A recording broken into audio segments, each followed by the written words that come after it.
Good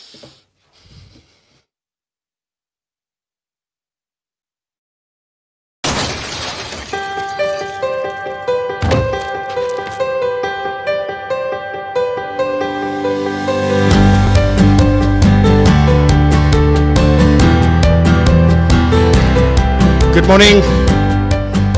Good morning. Welcome back. And this morning I have a guest that I've been waiting to talk to for quite a while. We met back in February this year, and I'll tell you the story of how we met. But I've got David Anzora in the house with us. He is the Chief Operating Officer for the Center for Risk Analysis, and a really interesting conversation that's ahead of us surrounding prescribed assets. I've received so many messages and so many questions around the articles that were published and all of that, and asking like, what do we do? Clients are asking us, is there a risk? What is going to happen?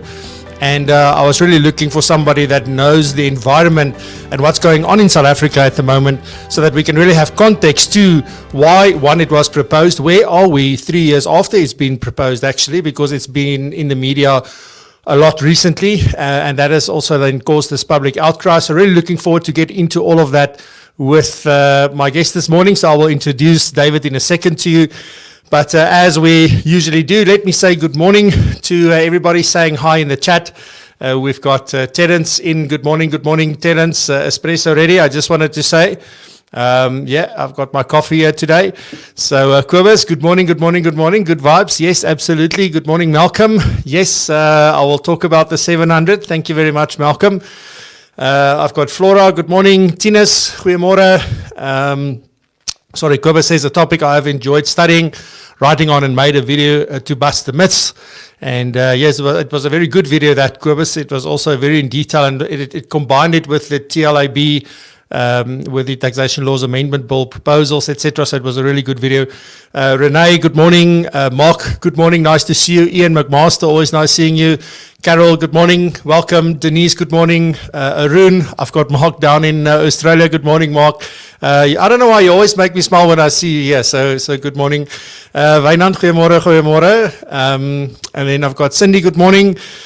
Mariette, good morning. Nice to see you. It's been a while. I've got Jaco, good morning. So welcome everybody. Thank you very much for joining us. The first thing, that I need to say thank you for is that we've made, I think this morning we're on 703 subscribers. So just a big thank you to everybody that decides to click that subscribe button. I really appreciate it. So if you haven't yet, guess what I'm going to ask? Please subscribe. Between 40 and 45% of our viewers are not subscribed. So please, if you haven't subscribed yet, please click that button so you're notified when we do go live and when I publish new videos. So please do that. Also, if you want to connect with the show, please remember you can go to francois.co.za/portal. That is I call it the VCF portal, and it's powered by Profile Me. So go check it out. There's many interesting sort of things that I include there, but also an easy way for you to get in touch and also to stay up to date with what's happening in the show. So please go check that out. And then last week we announced that you now have the opportunity to support the show if you want to. Definitely not that you have to. It'll be great if you do. And the reason why I did that was that I received so many people asking me, how can we support the show? How is it possible, to help you grow the show and take it forward and all of that? So one of the ways is obviously, if you want to contribute towards the show, you can do that. We've got a Patreon page, so you can go to patreon.com/VCF. And you can go and pledge an amount there. There's 3 options to choose from, and you can stop it at any time if you no longer want to do it. So, but please, if you feel that's what you want to do, you're more than welcome to do that. So please go check it out, patreon.com/VCF. Alrighty, so what else do I need to tell you? Oh yes, very important before I introduce David. I did a review of the Financial Planning Summit that took place last week. I think it was a phenomenal, the way that it was delivered, the way that it was run, the content, all of it was great. I do make some suggestions about how they can make it even better, but I do a full review. It's 16 minutes. You can go check it out. and it's on the YouTube channel right now, but you can also just use the easy link to go to francois.co.za/FPS for Financial Planning Summit 2020. And it'll take you straight to that video. I also sent it out via the broadcast yesterday on WhatsApp, and I will also be sending it out on email to make it easy for you to find that video. So yeah, definitely go check that out. If you missed it, definitely check it out. If you were there, check it out and let me know what you think. Do you feel the same? Are there things that I missed? What was your experience for this? And do let us know. Alrighty, so cool stuff. On that note, it's my privilege this morning to welcome my guest, David Anzora. He's the Chief Operating Officer of the Center for Risk Analysis here in South Africa. I'm going to let him introduce himself as well. And I'll quickly, before I bring him onto the screen, just quickly say, well, David and I met in February this year when we were both on panels at the site Budget Trilogy that took place here in Johannesburg. It takes place across the country, but we were particularly here in Joburg, so yeah, it was really great to meet him. We sat at the same table. I listened to the things that he was saying on stage as part of the panel that he was a part of, and I was really impressed. And I just thought, like, you know what, this is the perfect person to have a conversation with around what's going on in South Africa and why prescribed assets, one, was proposed, and secondly, what do we think is going to happen? So without further ado, David, good morning and welcome to Coffee with me. Really, I hope you've got your coffee so we can enjoy a cup together. I do indeed. I am having some Colombian roast at the moment. Yeah, that's nice. Thank you very much, David. David, just a quick introduction, on you, what is your role, what do you do, and then also obviously the Center for Risk Analysis. What is it that the center does, and what is the focus? Great, Francois. Well, before I talk about me, I just wanted to say how much I appreciate your channel. I think you're doing fantastic work, and you seem to have built up a real community of followers, people who really value your insights. So I'm really chuffed to be on the show this morning. And so the Center for Risk Analysis, we're a think tank. We focus on political and economic risk and also scenario planning. So we work with a variety of organizations in South Africa and internationally. We also have individual subscribers, so consultants, advisors, etc., who value our advice and our research. So we spend a lot of time researching some of the macro fundamentals in the South African environment. So we're looking at fiscal policy, we're looking at also the social phenomena, so the kind of profile of South Africa. And we advise our clients on how to prepare for an uncertain future. So we are risk consultants, so not in the traditional sense, we're more strategic advisors, and we provide a lot of advice. So we're not financial advisors, but we do comment very widely on the broader macro political and economic trends in the country.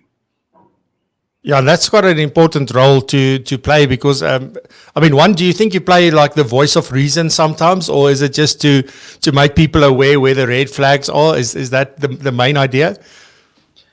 Yeah, so I think what's great about the CRA is that we don't really have much skin in the game. So we're not an industry association. We don't consult to government. So we don't have any conflicts of interest in that respect.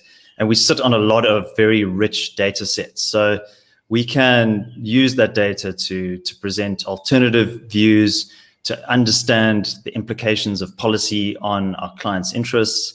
And so we do have a reputation for being very frank and somewhat unfiltered, which sometimes means we rub certain people up the wrong way. But we also, I think, that kind of voice of reason is very important in this very uncertain time. Yeah, definitely. I can't agree with you more because there's so few of them, in my opinion. But so I think that you also have a YouTube channel, right, where you regularly post stuff. Do you want to just tell us quickly about that? Yeah, so we are obviously a subscription-based organization, so our clients pay a monthly fee to get access to our risk alerts and our regular briefings. So our Monday morning risk alert, every Monday morning at 7 a.m. we provide an analysis of the key risks in the week ahead. So short, medium, and long term. We look internationally as well. So that goes exclusively to our clients, and we do a lot of briefings, webinars, etc. But we do have some of our analysis made publicly available, and that's on the CRA channel. So I believe you've linked to that in the description below. Yep, I have. And yeah, that's every weekday morning at 7 a.m. You will get a snapshot of our insights. We also have guests just like you do, and we interview them about risks in the current environment. Yeah. Okay. Great stuff. So in the description below on the YouTube channel, so below this there will be a link to the channel, and you're welcome to go check it out there. There's also more information that you can find in the description. All right, David, let's get into this conversation because I've been waiting now. Seems like forever to have this one. So when we talk about prescribed assets, like what are we really talking about? You know, all of the things, like it almost feels like this buzzword for me that came prescribed assets, and I think maybe different people understand it differently, but what is it really about? Okay, so prescribed assets seems like a fairly innocuous term. And if you unpack it a little bit further, it starts to take on more onerous implications and connotations. So I think basically, very simply, what it is it would enable the government to mandate where pension funds and other fund managers how they would be able to allocate the asset allocation in their portfolio.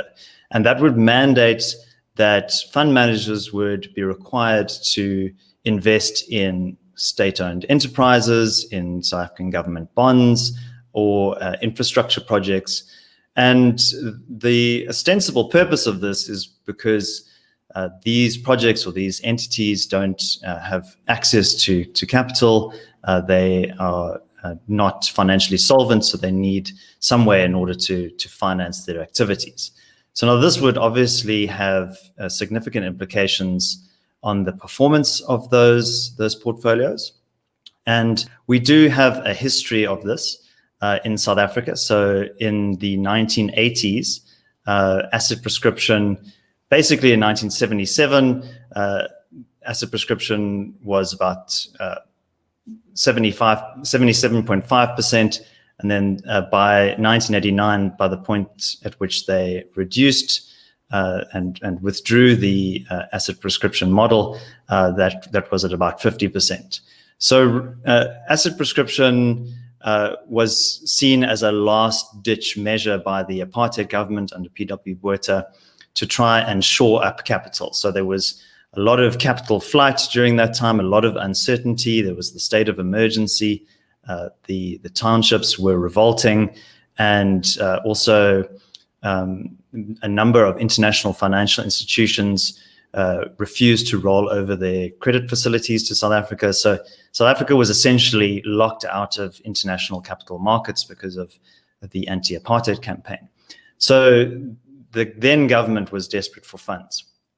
And if you fast forward to today, we see different circumstances, but also quite similar. So currently, the South African government, particularly in the wake of the COVID-19 crisis, is running enormous fiscal deficits. So a fiscal deficit is essentially the difference between government revenues, i.e. tax, and government expenditure. And expenditure is far exceeding revenues. So expenditure forecast in the emergency budget of June 24th by the finance minister was looking to be about 1.8 trillion rand, which is the highest expenditure bill that we've ever had. But revenues have essentially collapsed, and the Treasury's projection was that revenues would be about 1.1 trillion rand. So now, as I mentioned when we met in February, National Treasury's revenue projections have historically been off by a significant margin. Often their growth projections are off by about 50%. So they tend to be a bit on the optimistic side. And even since June, a number of the underlying economic conditions in the country have deteriorated. And how do you finance this enormous deficit? That is the big question. You need to keep government services going. You need to pay the public sector wage bill. There are a number of ongoing costs. And because the government has been living beyond its means for so long, they are now desperately in search of funding. And so how do you finance this deficit? Well, you could increase borrowing. But as the finance minister warned in his statement on 24th June, there really is very limited financing available for the South African sovereign. So even when we met in February, Francois, the government was looking at a debt to GDP ratio of about 68%. That is now in the medium term expenditure framework, which is the next kind of 3 years, that's going to be in excess of 80%. Sure. And that's just on the active scenario. That's if the government actively tries to curtail its government debt. That could rise in excess of 100%. This is according to the finance minister, by about 2023, 2024. So that's the end of the medium-term expenditure framework. And that is a fundamentally unsustainable situation. Borrowing to finance government expenditure essentially is government consumption. So you're not really borrowing to invest in value-creating activities or infrastructure. It's basically just to keep civil servants paid, to continue to pay welfare grants, etc.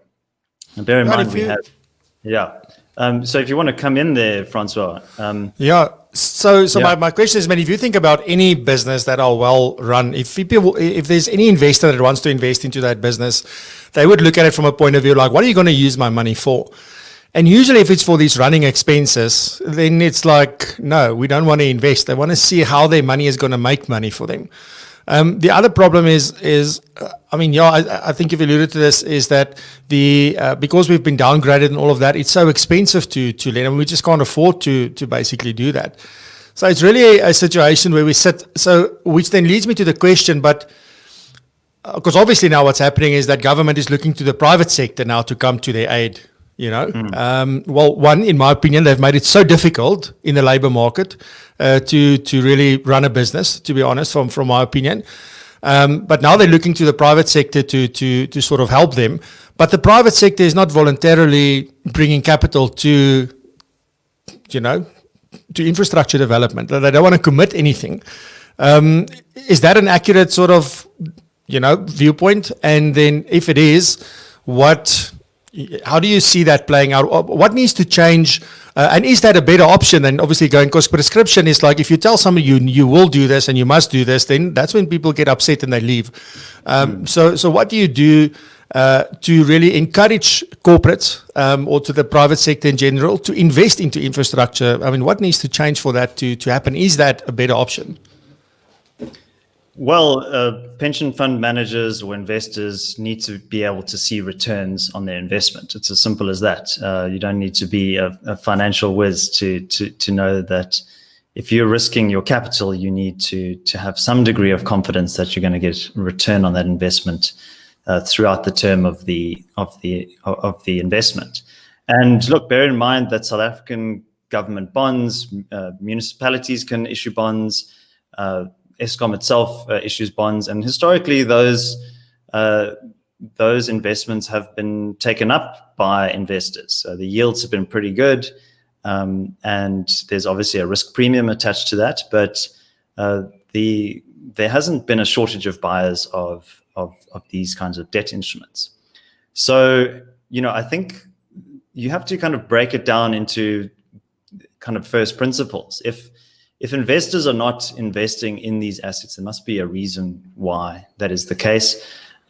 We saw Growth Point a year or two ago publicly stating that they're divesting from Eskom bonds, saying that until the governance and corruption issues have been sorted out at the utility, then they weren't going to hold this debt.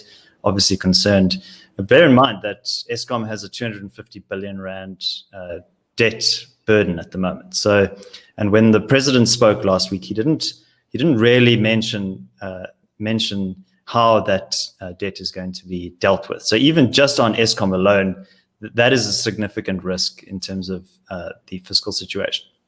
So there are a few options here, and maybe we can get into this infrastructure discussion in just a moment. But I just wanted to paint a bit of a picture of where South Africa is before we delve into the technical details. So the options in terms of the government is increased borrowing, which, as I've highlighted, is unsustainable. You mentioned that our credit ratings downgrades, they're going to mean that the cost of capital is going to go up. So we already spend, as a proportion of government expenditure, about 260 billion rand just on debt, just on paying off our debt. So that's about 13% of expenditure. So that's like the equivalent of the entire health budget. That's how much we spend on just debt service costs. So, and the risk there is that you get into a debt spiral where you're no longer able to actually service your original debt commitments. Okay, so the other option is that we can grow our way out of the problem, and growth essentially will solve a lot of these challenges.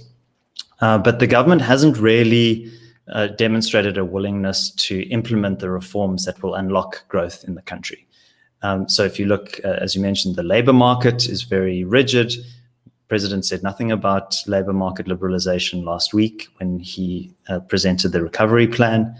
There are a number of constraints in terms of employment equity, BEE. There is a number of policy areas where you could institute reform.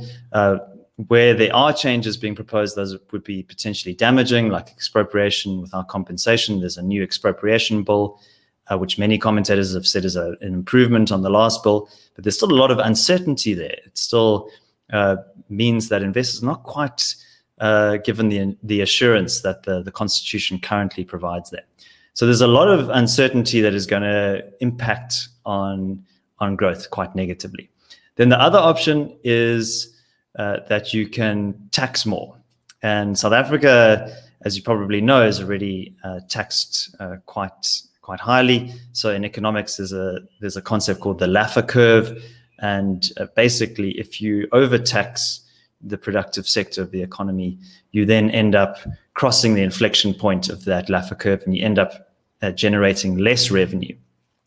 So there is a proposal for a so-called solidarity tax on high net worth individuals. What you might see is that a number of these individuals might restructure their assets, go offshore, or come up with very sophisticated tax structures that minimize their tax exposure.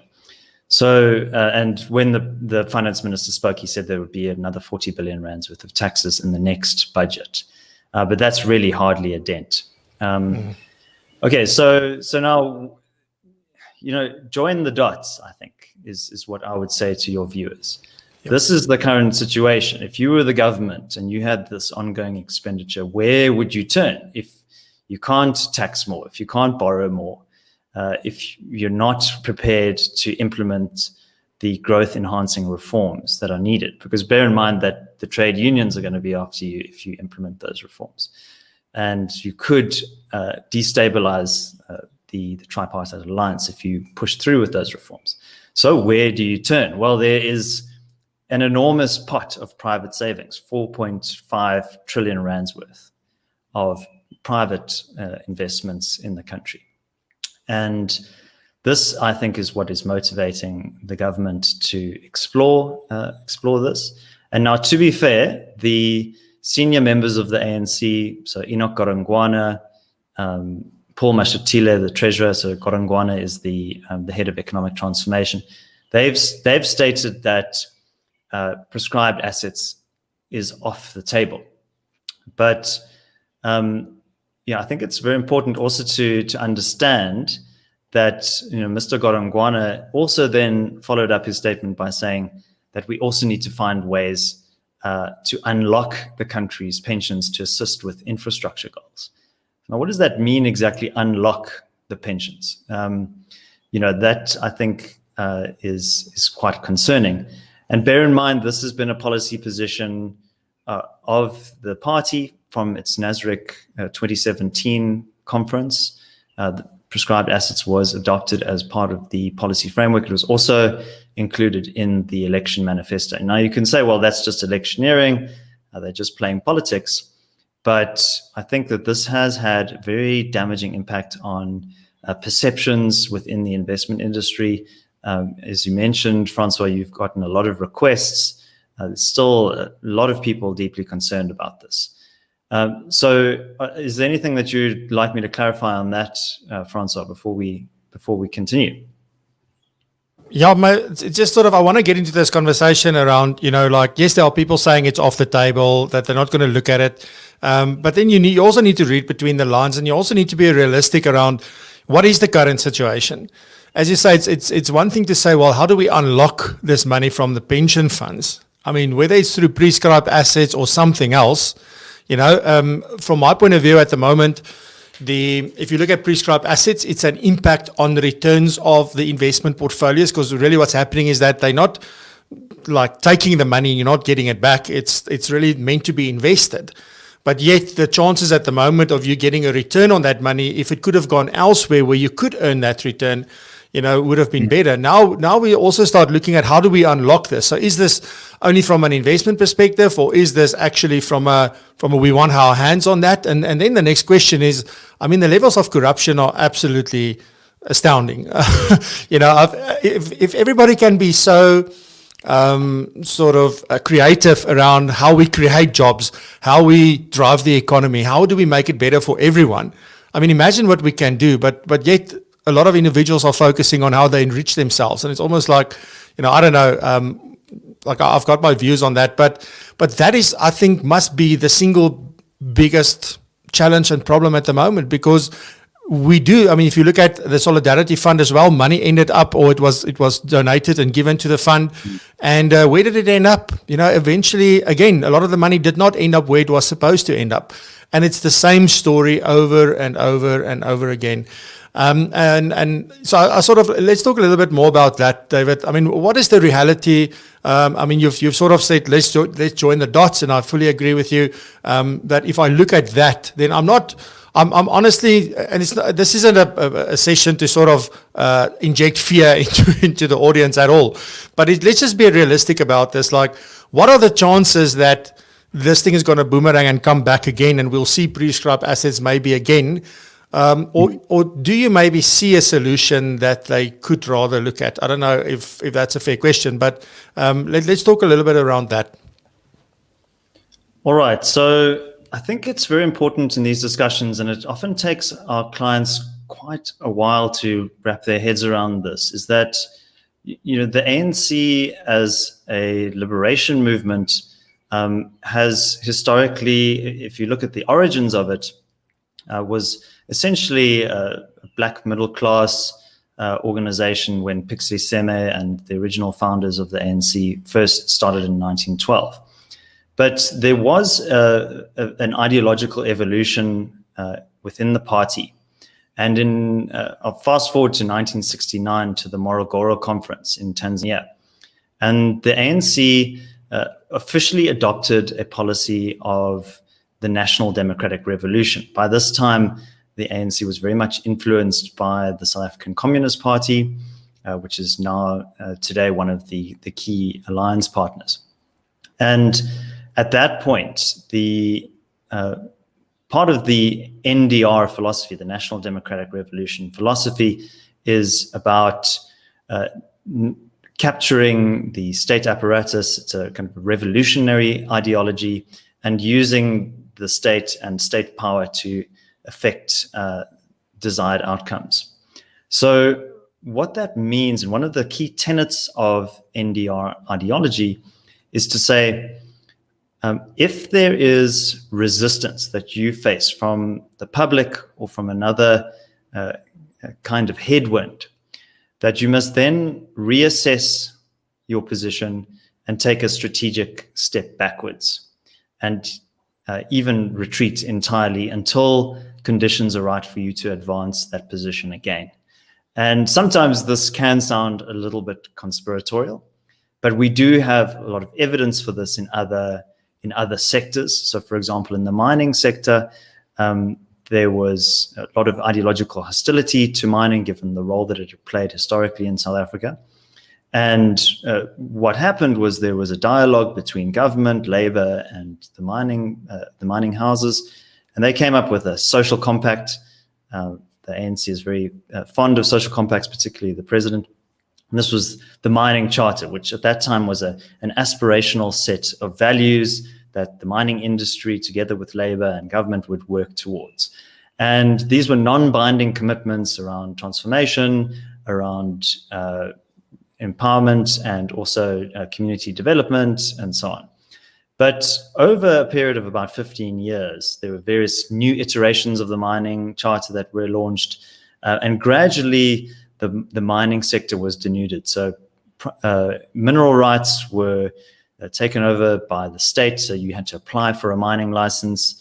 The original 26% equity requirement that was just a guide was then codified and extended to a 30% equity requirement. So I'm going down a little bit of a tangent, but it just shows you how when you engage with government policymakers, it's important to take a firm position and to defend the interests of your industry.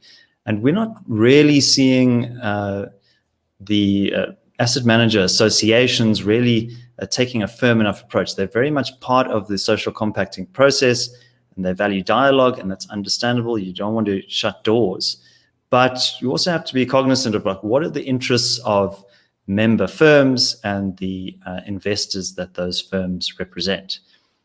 So I think some degree of pushback is necessary, and there has been a lot of public campaigning against prescribed assets, which I think is very good and important, but it has been quite muted lately. And I think industry bodies need to start taking a bit more of an assertive, muscular approach in terms of defending the interests of their members. Mm. And then you want to talk about corruption as well. Yeah, definitely. I think we just, I mean, is that the real thorn in the side? That's the question. Is that the major thing, or is it just all of these things collectively, what's going on? Is it just that, I mean, obviously, I think there's a few things where if you look at the government wage bill, that always comes out in the budget as being an issue. They're trying to reduce that over the next few years. Now, if I have it correct, they want to employ more people. So I don't know how those things talk to one another. So I know there's a couple of aspects that's going on here. And you put it very eloquently earlier to say that, living beyond their means. And that is what we've been doing. And then apart from the corruption, so I just want to know, from what you see, is the biggest issue that the country is living beyond its means, that government isn't really managing their budgets doing that? Or is it because of corruption that it is so much more severe and that it is such an issue from that point?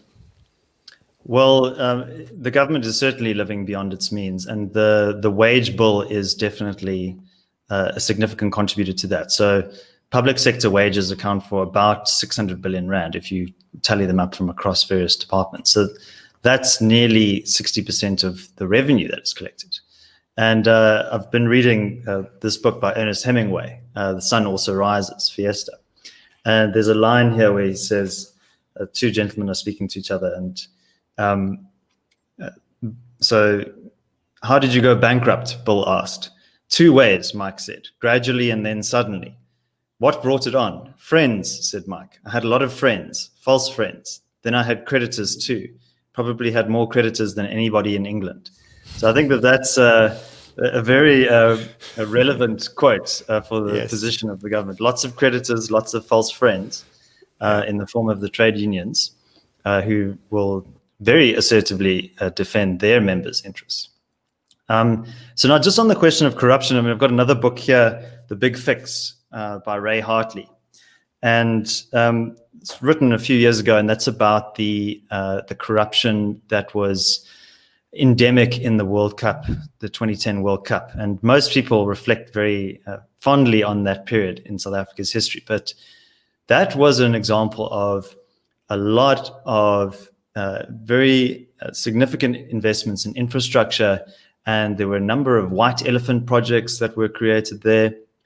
There was a lot of rot and corruption that affected some of those projects. So in the rush to complete the stadia and the other supporting infrastructure, there were a lot of governance missteps, a lot of endemic corruption there. And as you mentioned, the COVID relief funds have also been misappropriated. So there's some serious governance concerns here. And in one of our briefings, we do go into quite a lot of detail about the extent of government corruption and the misattribution of funds. And that if you solve the corruption problem alone, just given the scale of it, you would actually reduce that deficit that I mentioned earlier quite significantly. So I think that is a headwind. And now the government is now saying, well, look, we're not trying to misappropriate these funds. We just want to support infrastructure, and infrastructure is a key determinant of growth. And infrastructure is very important for an economy such as ours. Definitely need to have good functioning infrastructure, but it's not a panacea for growth, and it's also very expensive. So what we would suggest is rather focus on the policies that are currently inhibiting growth, that basically changing them would not cost you anything. So just saying, well, expropriation without compensation, we're going to take that off the table. We're going to unequivocally guarantee private property rights in the country. Saying, look, it would be nice to have a minimum wage, but it's more important that we get poor people into the job market. We're currently pricing them out of the job market. Let's make it easier for people to hire new staff members. So a lot of those reforms would not cost an arm and a leg, but infrastructure as presented in the president's plan, that's going to be very capital intensive. Long tenor financing is required for infrastructure development, so you'll only see the benefits of that in the future. Then also, if you have a centralized state authority that's planning these projects, that tend to maybe not always focus on the most high growth or high yielding projects. Sometimes there are political interests at play, that somebody wants a bridge or a stadium in their town or their city. So infrastructure is not the silver bullet that it has been presented as. Yeah, and these are all like very interesting sort of aspects. And I don't know, are there any theories around? So, why are we not dealing with things like, I don't know, we know there's corruption, there is proof that, but and then you hear that something happens and then you never hear anything about that again.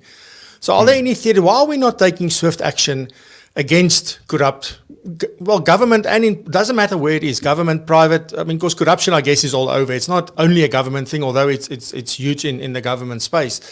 But why are we not taking the swift action that we should be taking to get rid of that? Why are there no consequences for doing these things? Because it feels to me like, there's no real consequences. You know what? Yes, we'll arrest you, but then you'll go out on bail, and then we'll just draw out the process. And don't worry, you can go live in wherever you want to live.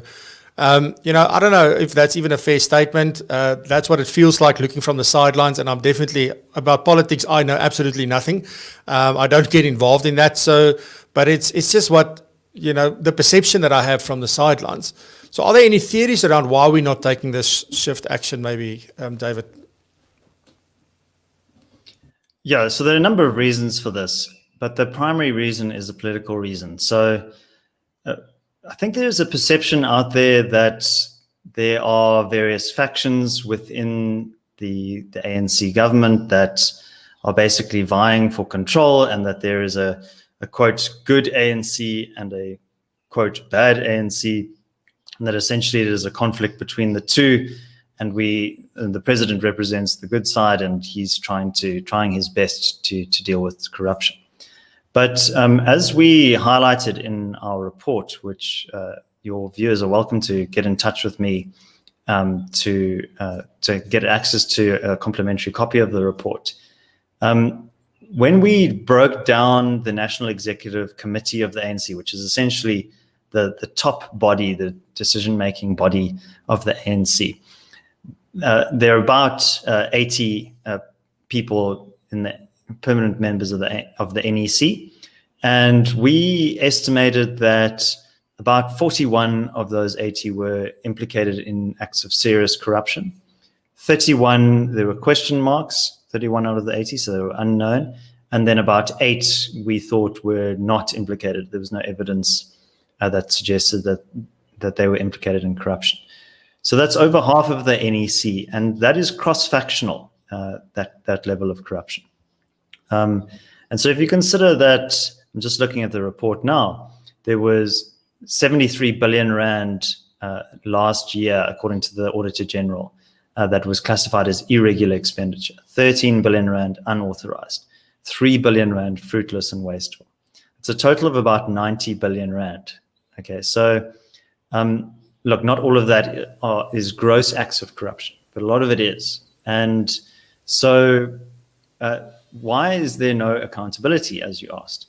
Well, the problem is that if the president acts strongly against those who have been implicated in corruption, there's a lot of prima facie evidence that suggests that Ace Magashule has, during his time as Premier of the Free State, he's now the Secretary General of the ANC, very powerful position.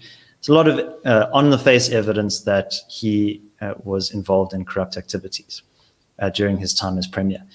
So if the president gave his full support to prosecuting these individuals or dealing with these people who are implicated in corruption within the party, he might risk destabilizing the party. And the president himself has stated that the unity of the party is his primary concern. So there's this deadlock where if he acts strongly against them, they might turn against him and he might lose his slender majority within the party. And also it's the same with reform. He doesn't want to really rock the boat. That's why he prefers this language of social compacts. He wants everybody to be in the tent. He wants dialogue. But essentially what that does is it perpetuates the status quo. It doesn't deal with some of the major problems that are looming on the horizon that are even here as we speak. So that's the bind that he's in. But the problem is that the longer he maintains that holding pattern, the worse things become for the ANC. Their popularity drops there, and then we also head towards that fiscal cliff. And I mean, what you could have is a position where the government is no longer able to pay civil servant salaries, it's no longer able to pay the welfare grants. And that's why I stressed join the dots. You know, if you're the government, are you going to be prepared to not pay those civil servant salaries and see strikes on the streets? Are you going to be prepared for 17, 18 million people to not receive their grants? That could be very politically unpalatable for the ANC.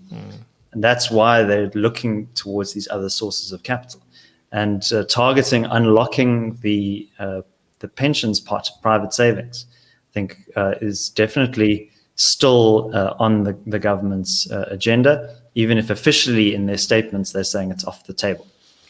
And that's actually my question now is like, what do you think the chances are of this, coming around in the same form or a different form?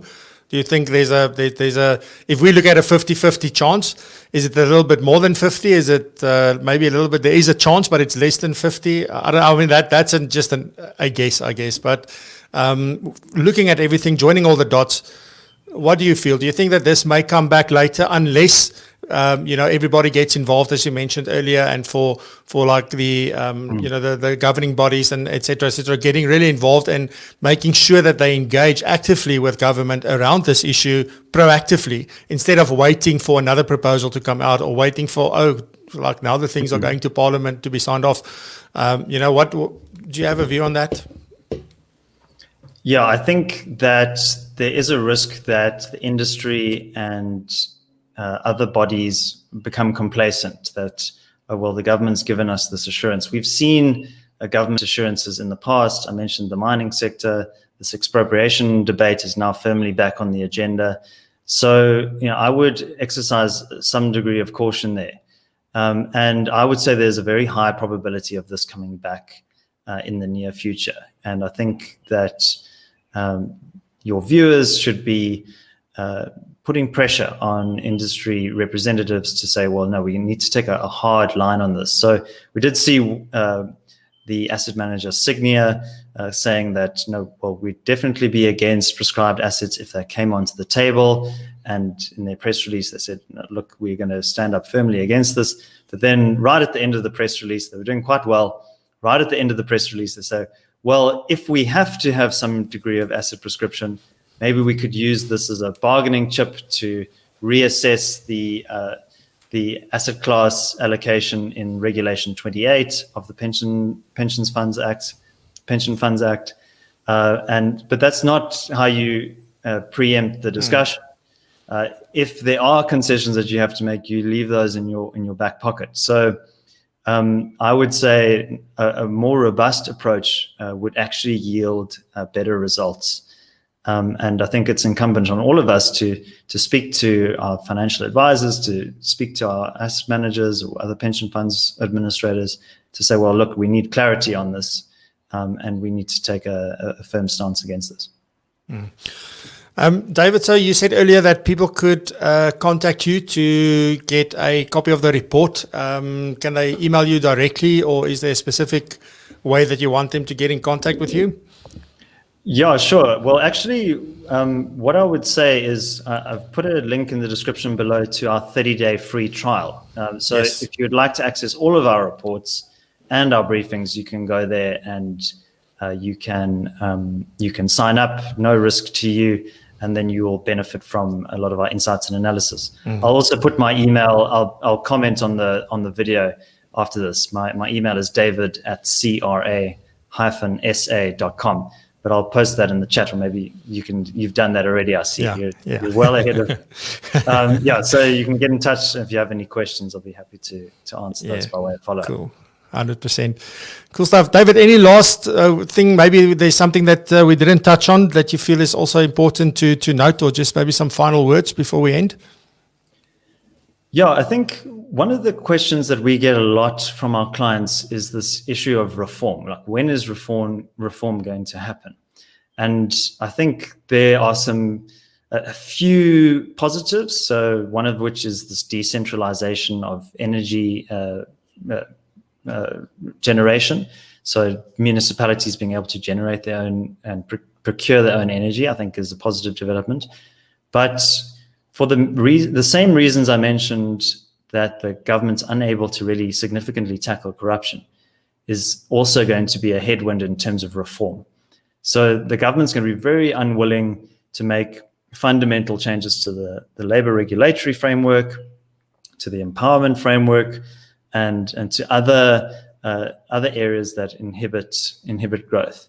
And I think very important to look out for is this issue of the expropriation bill, and also the proposed amendment to Section 25 of the Constitution. So now remember that this discussion is not just about land. Section 25 of the Constitution refers to just and equitable compensation being required for any expropriation of property. So now property includes many things. It also includes intangible assets. And the risk there is that the government could be laying a foundation for a longer term seizure of other asset classes. So not just land. It's not just an issue that affects farmers. So I think that is something that we've been focusing on very, very carefully. And it's not unrelated to the prescribed assets discussion. In fact, what you might see is this walking back from prescribed assets and then through the back door requiring basically amending Regulation 28 to require less exposure to offshore assets, which would force pension fund managers into government bonds. So even if you don't call it prescribed assets, it's a kind of push in that direction. And then also just bear in mind that there has been a discussion. Even the Deputy Finance Minister himself has openly spoken about money printing. We haven't really talked about that today, but there's a lot of pressure on the Reserve Bank. We call it the SARB wars, which is a term that Russell Lamberti, the economist, has. And so money printing is a one-way street. If you start printing money, the risk is that you have runaway inflation, like we've seen in Venezuela and Zimbabwe. I think that those issues, the expropriation risk and the risk that it poses not just to land, but also to property more broadly, as well as the pressure that's being brought to bear on the SARB. Setcha Kganyago is a very committed civil servant, a very strong advocate of sound monetary policy and inflation targeting. But I think he's not going to be around there forever. There's going to be a lot of pressure being brought to bear on him.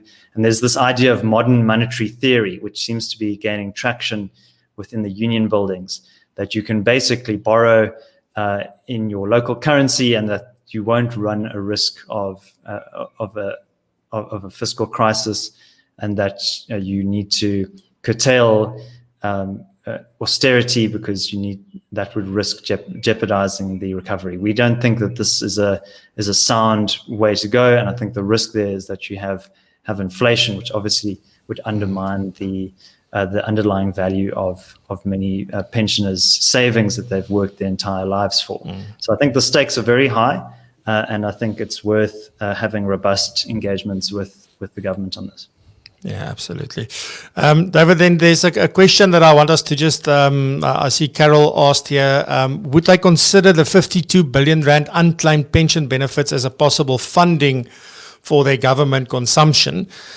She says that there was word of that too. So what that is the unclaimed benefits of people that have left pension funds, but there were money that was unallocated and it still needs to be claimed by the members or ex-members of the funds. So the money is just sitting there and nobody's claiming it. So the question is, would government try and get their hands on that and literally take it out of the pension funds? Has there been any word on it? Do you have any insights? Well, that's an excellent point that Carol has raised. And I think we would definitely flag that as a risk. And I think what's important to note here is, just going back to the expropriation discussion, is that one of the provisions of the expropriation bill is to say, well, if this asset is being underutilized, or it's being used purely for speculative purposes, that there is still a right and a claim that you have over that asset. So in this example, I would say even if the benefits have not been claimed for whatever reason, you still need to respect the rights that those pension fund holders have over their investments. And I think certainly there must be measures that could be put in place to return those investments to their rightful owners. But I don't think that should just be simply up for grabs. And the risk there is that you open the door to asset prescription. So if you say, oh, well, this is 52 billion rand and underutilized, you can use that, then that sets a precedent. And then you have a slow ratcheting up of the requirements.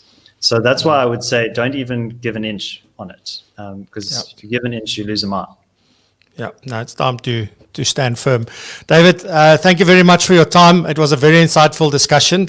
I think you and I must talk to have you back as a regular guest, like every quarter or something, so we can talk about what's going on if you're interested. But I'll chat to you. I think it was very insightful. I really enjoyed listening to you. Just from my side and on behalf of the audience, thank you very much for taking the time to be with us this morning and to share so openly and talk frankly, as you said. I really enjoyed it, and I wish you all the best. Thank you, Francois. I really appreciate being invited onto your show. It's a fantastic show.